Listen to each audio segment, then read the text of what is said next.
जरा असं ह्याच्यावर.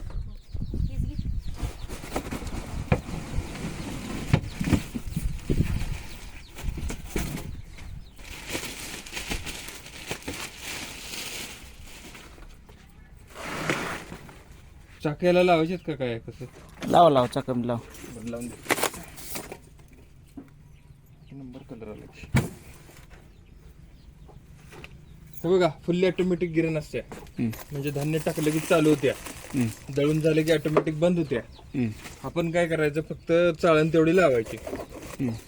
आपल्याला बारीक पाहिजे, रवा पाहिजे, भरडा पाहिजे, त्या पद्धतीने चाळण लावायची.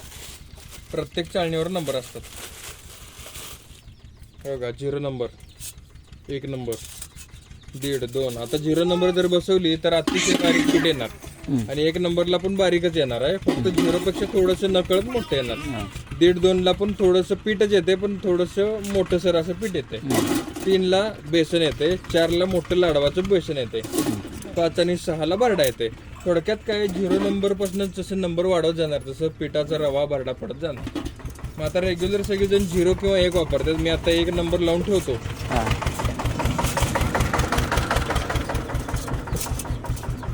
बघा, इथं चेंबर असते, याच्यामध्ये बरोबर खाच असते.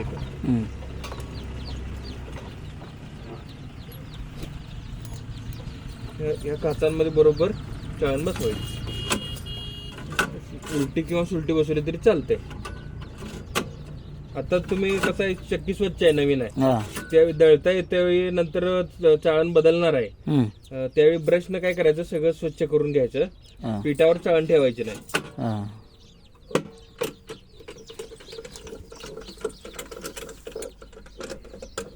पूर्ण चाळण बसवल्यावर पूर्ण टाईट करायचं. पिठी बघायला जावं. हा,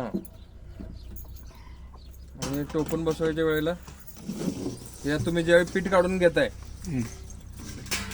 त्यावेळी हे एकमेकावर बसवायचं. काय तर हे चिन्हानी इकडे एकमेकावर बसवायची आणि बरोबर कॉलरला लॉक टाकायचं डब्याच्या, आणि ही बाजू आपल्याकडे घ्यायची.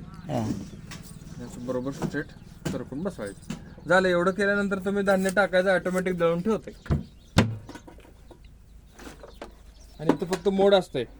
ज्वारी बाजरी असेल तर इथं मोड 1 वर घ्यायचं, ते सुद्धा बटन चालू दाबल्यावर सांगते आपल्याला. गहू आहे बघा, इथं गहू मका डाळ असेल त्यावेळी इकडं मोड 2 वर घ्यायचं. आता मी मोड 1 वर ठेवतो. चुकून विसरलं तर काय एवढा प्रश्न नाही, पण ज्वारी बाजरीला 100% 1 वर ठेवा.